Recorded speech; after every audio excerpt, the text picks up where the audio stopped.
अस्सलाम वालेकुम नाजरीन। वो कहते हैं ना कि जब जब प्यार में बहरा हुआ है, प्यार हद से ज़्यादा गहरा हुआ है।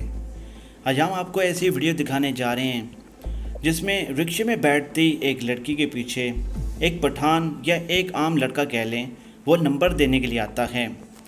लेकिन वो रिक्शे वाले अक्सर जो है ना, उनको अपनी सवारियों पे कुछ ज़्यादा प्यार आता है, तो ये साहब नंबर देकर जब वहाँ से निकलने की कोशिश करते हैं तो रिक्शे वाला उसके पीछे भाग पड़ता है। आप फुटेज में देख सकते हैं कि एक रिक्शे वाला अपनी सवारियों को बिठाने में मसरूफ़ है और दूसरे साहब वहाँ पर आकर लड़की को नंबर देने की कोशिश करते हैं। नंबर को वो फेंकते हैं, लेकिन बुरी किस्मत वो नंबर नीचे गिर जाता है और रिक्शे वाला उस नंबर देने वाले के पीछे पड़ जाता है। रिक्शे वाले ने देख लिया है। नाज़रीन ग्रामी, ऐसा कभी आपसे हुआ? आपने ऐसी हरकत की? हमें कमेंट्स में ज़रूर बताइएगा।